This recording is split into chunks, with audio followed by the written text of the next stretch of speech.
ನಮಸ್ಕಾರ. ಸ್ವಯಂ ಪಾಕ ಅಭಿಮಾನಿಗಳಿಗೆ ಸ್ವಾಗತ. ಸಾಮಾನ್ಯವಾಗಿ ನಮ್ಮಲ್ಲಿ ಹಿರಿಯರ ಕಾರ್ಯಗಳಿಗೆ ಉದ್ದಿನ ವಡೆಯನ್ನ ಮಾಡುವಂತಹ ಒಂದು ಪದ್ಧತಿ ಇದೆ. ಹಾಗೆ ಮಹಾಲಯ ಪಕ್ಷಗಳಲ್ಲೂ ಕೂಡ ಮಾಡ್ತಾರೆ. ಶುಕ್ರವಾರ ಮಂಗಳವಾರ ಮಾಡಲ್ಲ. ಬಾಕಿ ದಿನ ಮಾಡ್ಬೇಕಾದ್ರೆ ಅದಕ್ಕೆ ಕಡಲೆಬೇಳೆಯನ್ನ ಹಾಕಿ ಮಾಡುವ ಒಂದು ಪದ್ಧತಿ ಕೂಡ ಇದೆ. ಹಾಗೆ ಆಂಜನೇಯಗೆ ನೈವೇದ್ಯಕ್ಕೆ ಈ ವಡೆಯನ್ನ ಮಾಡುವಂತಹ ಒಂದು ಪದ್ಧತಿ ಕೂಡ ಇದೆ. ಬೇಕಾಗುವ ಪದಾರ್ಥಗಳು: ಉದ್ದಿನ ಕಾಳು, ಉದ್ದಿನ ಬೇಳೆ ಇಟ್ಕೊಂಡ್ರು ಕೂಡ ಆಗತ್ತೆ. ಉದ್ದಿನ ಕಾಳು ಚೆನ್ನಾಗಿ ಹುದುಗು ಬರುತ್ತಾದ್ರಿಂದ ನಾನು ಉದ್ದಿನ ಕಾಳು ಇಟ್ಕೊಂಡಿದ್ದೀನಿ ಅರ್ಧ ಕಪ್ನಷ್ಟು. ಉದ್ದಿನ ಕಾಳನ್ನು ನಾನು ಈಗಾಗಲೇ ನೆನೆ ಇಟ್ಕೊಂಡಿದ್ದೀನಿ. ಕಡಿಮೆ ಅಂದ್ರೂ 1 ಗಂಟೆ ನೆನೆ ಹಾಕಿ, ಹೆಚ್ಚಾದ್ರೂ ತೊಂದರೆ ಇಲ್ಲ. ಉಪ್ಪು ರುಚಿಗೆ ತಕ್ಕಷ್ಟು ನಾನಿಲ್ಲಿ 1.5 ಟೀ ಸ್ಪೂನ್ ಇಟ್ಕೊಂಡಿದ್ದೀನಿ. ಶುಂಠಿ ಸಣ್ಣಕ್ಕೆ ಹೆಚ್ಚಿಟ್ಕೊಂಡಿದ್ದೀನಿ ನಾನು 2 ಟೇಬಲ್ ಸ್ಪೂನ್ ಅಷ್ಟು.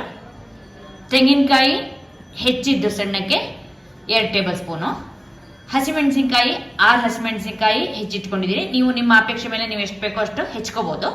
ಹಾಗೆ ಕರಿಬೇವಿನ ಸೊಪ್ಪು, ಕೊತ್ತಂಬರಿ ಸೊಪ್ಪು ಸ್ವಲ್ಪ ಸಣ್ಣಕ್ಕೆ ಹೆಚ್ಚಿಟ್ಟಿದ್ದೀನಿ. ಇವೆಲ್ಲ ನೀವು ನಿಮ್ಮ ಅಪೇಕ್ಷೆ ಮೇಲೆ ಹೆಚ್ಚು ಕಡಿಮೆ ಮಾಡ್ಕೋಬಹುದು. ಅಕ್ಕಿ ಹಿಟ್ಟು ಅರ್ಧ ಕಪ್ನಷ್ಟು ಇಟ್ಕೊಂಡಿದ್ದೀನಿ. ಎಷ್ಟು ಬೇಕೋ ನೋಡಿ ಹಾಕೊಳ್ಳೋಣ. ಕಾಳುಮೆಣಸು 1 ಟೀ ಸ್ಪೂನ್ ಅಷ್ಟು ಇಟ್ಕೊಂಡು ಅದನ್ನ ಅವಡದವಡ ಕುಟ್ಟಿ ಇಟ್ಕೊಂಡಿದ್ದೀನಿ. ಕರೀಲಿಕ್ಕೆ ಎಣ್ಣೆ. ಉದ್ದಿನ ಕಾಳು ಚೆನ್ನಾಗಿ ನೆಂದಿದೆ. ನಾನೀಗ ಉದ್ದಿನ ಕಾಳು ನೆನೆ ಹಾಕಿ 2.5 ಗಂಟೆ ಮೇಲಾಗಿದೆ. ಆದಷ್ಟು ನೀವು ಉದ್ದಿನ ಕಾಳನ್ನ ಗ್ರೈಂಡರ್ನಲ್ಲೇ ರುಬ್ಬೋದು ಒಳ್ಳೇದು. ಈ ಉದ್ದಿನ ಕಾಳನ್ನ ಸ್ವಲ್ಪನೇ ನೀರು ಹಾಕೊಳ್ತಾ ನೀವು ಆದಷ್ಟು ಸಣ್ಣಕ್ಕೆ ರುಬ್ಕೋಬೇಕು. ಒಂದೇ ಸಲ ನೀರು ಹಾಕಬೇಡಿ, ಸ್ವಲ್ಪನೇ ಹಾಕೊಳ್ತಾ ಇರಿ. ಸಣ್ಣಕ್ಕೆ ನಾನು ತುಂಬಾ ನುಣ್ಣಕ್ಕೆ ರುಬ್ಬಿದ್ದೀನಿ ನೋಡಿ. ಆದಷ್ಟು ಗಟ್ಟಿಯಾಗಿ ನಿಮ್ಗೆ ವಡೆ ಹಿಟ್ಟು ಯಾವಾಗಲೂ ಈ ತರ ನೋಡಿ ಗಟ್ಟಿಯಾಗೇ ಇರಬೇಕು. ಇದೀಗ ಆಗಿದೆ. ಸಣ್ಣಕ್ಕೆ ರುಬ್ಬಿದ ಉದ್ದಿನ ಹಿಟ್ಟಿಗೆ ಉಪ್ಪು, ಹೆಚ್ಚಿದ ತೆಂಗಿನಕಾಯಿ, ಕರಿಬೇವಿನ ಸೊಪ್ಪು, ಶುಂಠಿ, ಕೊತ್ತಂಬರಿ ಸೊಪ್ಪು, ಹಸಿಮೆಣಸಿನಕಾಯಿ, ಪುಡಿ ಮಾಡಿದ ಕಾಳುಮೆಣಸು, ಇದನ್ನ ಚೆನ್ನಾಗಿ ಹೀಗೆ ಕೈನಲ್ಲೇ ಕಲಿಸ್ಕೊಳ್ಳೋಣ.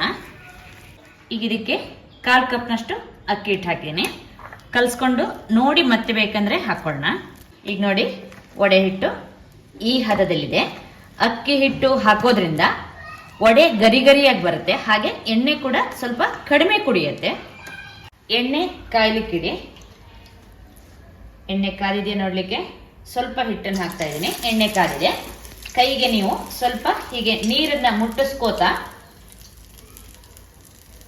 ಸ್ವಲ್ಪ ವಡೆ ಹಿಟ್ಟು ತಗೊಂಡು ಈ ತರ ಮಧ್ಯದಲ್ಲಿ ತೂತನ್ನು ಮಾಡಿಬಿಟ್ಟು ಎಣ್ಣೆಗೆ ಬಿಡಿ.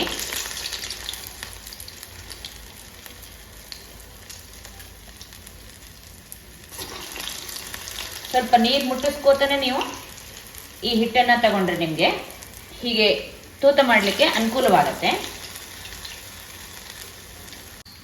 ಈಗ ಹೊಂಬಣ್ಣ ಬಂದಿದೆ ನೋಡಿ. ತಿರ್ಸಿ ಹಾಕಿ 2 ಕಡೆನೂ ಚೆನ್ನಾಗಿ ಕೆಂಪಾಗುವಂತೆ ಕಾಯಿಸ್ಕೊಳ್ಳೋಣ. ಈಗ ನಾನು 2 ಕಡೆನೂ ಕೆಂಪು ಬಣ್ಣ ಬರುವಂತೆ ಕಾಯಿಸಿದ್ದೇನೆ. ಇದೀಗ ಸಾಕು. ಇದನ್ನ ತೂತಿನ ಚಟ್ನಿಗೆ ತೆಗೆಯೋಣ.